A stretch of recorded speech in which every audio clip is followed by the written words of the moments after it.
Hi there, this is Ranjit, and in this video we'll be doing the unboxing for the Samsung Z1, which is the first smartphone in the world with Tizen operating system. And before I unbox this, let me give you a quick overview about the Tizen OS. And this Tizen OS is not just specific to Samsung, it's an open source OS based on the Linux platform, and it was formed with heavyweights like Panasonic, Intel, Fujitsu, etc. And Samsung has been pretty aggressive with Tizen. In 2014, they did launch some smartwatches that were running Tizen, that is the Gear 2 and even the Gear S. And in 2015, the upcoming smart TVs from Samsung will also be running on the Tizen OS. And this is the first Tizen smartphone in the world. In 2014, it was rumored that Samsung was going to release a high-end smartphone based on the Tizen OS, but that was not true. And now we have the Samsung Z1, which is sort of an entry-level smartphone with the Tizen OS. So let's do the unboxing and have a first look at this device. So here we have the Samsung Z1, and it clearly says that it runs on Tizen OS. And before we unbox, let's see what's given on the box. It says brilliant display, but it's just a 4-inch screen with a WVGA resolution. It also says it has powerful connectivity. It says HSPA plus Wi-Fi. That means it supports 3G plus Wi-Fi, B, G, and N, and also Bluetooth 4.1. And it also has a camera that's a 3.1 megapixel rear-facing camera and a VGA front-facing camera with f2.4 lens. And it says easy and stylish UI, and it also says that it also has ultra power saving mode. So let's just break the scene. And regarding the pricing, this device is sold in India for 5,700 rupees, and actually I did not get any discount for this device. I had to pay the full retail price, that is 5,700 here in India for this device. And as of now, it's only available in India, and this translates to around the pricing to around US $95. So it's sort of an entry-level device, not a very high-end spec device. And let's open this up now, and we get the device itself. And actually it looks very similar to Samsung Galaxy entry-level devices if you look at it, and it says it's duos, that means it's dual SIM. Let's take it out, and you might be mistaking it for a entry-level Samsung Android phone just from the looks department. Let's take this out also. We have a lot of plastic. Let me take this out. So this is the device. We'll come back to this a bit later. Let's quickly look at what else do we get. And looks like some warranty statements from Samsung and quick start guide warranty card. We also get a headset, which is a W1 variant. Let's look at it. And it's a normal headset with a microphone, and we also have a button here to take or end calls. So let me keep that thing also to the side. And we have the power brick, to which the USB cable is pre-attached. And of course we have the battery itself. That's a 1500 milliamp hour battery. And so here we have the device itself. Let's pop in the battery. We have an indent over here. And again, as you can see, it is a dual SIM device, so you can add both your SIMs over here, and we can also add a micro SD card. So that is supported. So let's pop in the battery and let's try to do the first boot. Regarding the rear-facing camera, it's a 3.1 megapixel shooter with LED flash. Build quality is decent, but nothing that great, I would say. The back is very smooth finish it has. And let's try to power this on. Let's look at the boot animation, because this is the first Tizen based OS that I'm also handling, and it says powered by Tizen, and it says Samsung Z1 or Z1. And they should have made the looks a little bit different. It's looking like a typical Samsung Galaxy device. And actually it booted very quickly. Let's quickly try to set this up. And we also have some regional languages, as you can see. Actually quite a bit of regional languages, so that's nice. Let's go for English as of now, and let's set. And we haven't added any SIM card, but we'll just continue.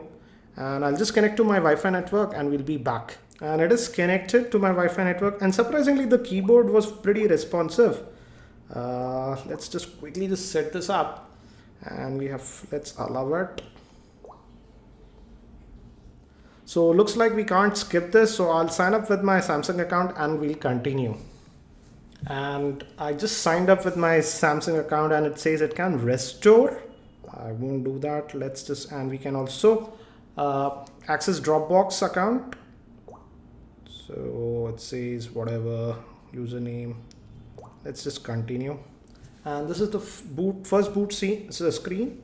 And wow, outdoor mode it has, and looks like auto brightness is not there, but we have this what it drop down to toggle.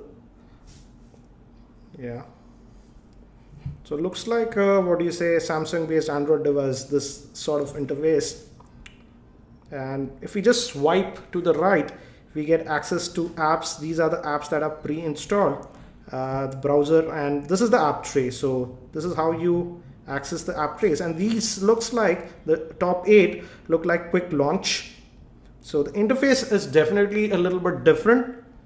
And yes, so let's see if I can go to settings first. Let's look at that. And if we go to about the device, and if we look at battery, it says 58% whatever, and we have software update, stuff like that. Let's go back. Let's look at the storage. The internal storage is supposed to be 4 gigabytes, but let's see out of that how much do we actually get.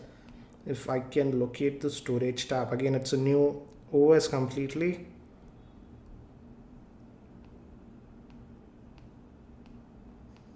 And the storage is here. It says battery is 58%, storage it says is fine. And out of that 4 gigs, we have 2.37 gigabytes that is available to us.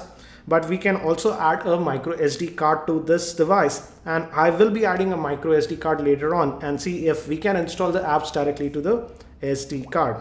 Let's actually, as we are connected, let's fire up the web browser. This is the default web browser that we have.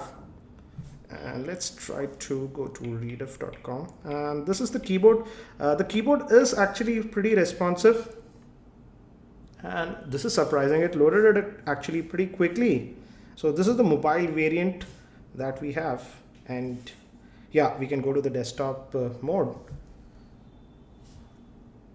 and I think so we have to now refresh the page. Let's see, instead of the mobile, let's try to go to the full website and see how it behaves. So it says this is the full website. Let's open up, and it is loading the pages actually pretty quickly. Let me try one more website that's called, let's see how it loads this one. And it loaded it actually pretty well, pretty quickly I would say. Let's go to the full site. Yeah, it's loading the full desktop variant now, and says whatever certificate. Let's continue. And this is the pinch to zoom. Pinch to zoom is also pretty responsive. And regarding the screen, as I mentioned, it's a 4-inch screen with a resolution of 800 by 480 pixels. Regarding RAM, it has 768 megabytes, and it's powered by a dual-core processor. So pinch to zoom looks pretty responsive. And let's look at the other apps. We have the contacts, voice recorder, calculator, and we also have YouTube. So that is interesting. We have Tizen store. Let's look at it. I believe that this device can run Android apps also. So I will be testing that a bit later, but let's look at the top free apps, what they have. We have WhatsApp, it says, so that's nice. Truecaller is there, drag racing, and it says already I have 4 updates. So I will try to load some Android apps on this device and see how well it handles it. And we have the home, so let's go back and let's look at the pre-installed apps. We have McAfee security. We also have Facebook and Google search is also pre-installed. So that is interesting. Let's fire up the YouTube app and see. And it says certificate issues or whatever. I'll just allow it, and let's just try to go to my channel, that's Kiki Ranjit, and let's see if it can play back some videos. It's actually loading it pretty quickly. Let's try to open this. Let's try to play this. So orientation change was very quick. Welcome to my new office. In this video, we will be talking about the top 5 smartphones for 2014. I've reviewed 100 of smartphones this year. So as you can see, it is playing it actually pretty well. My top 5 smartphones for 2014. And for the most part, I have to say it is handling it. Now I see that lag. Yeah. But earlier it was handling the OS pretty fine.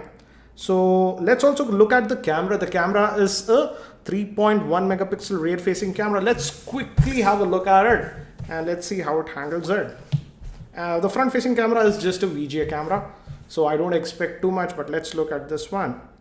And we don't have tap to focus, so just it does not have any auto focusing. And we do have some modes also: ream shot, auto, panorama. And these are the further settings. We can toggle the flash to auto, etc. Let's take this shot. Let's look at these pictures now. Let me look at this one.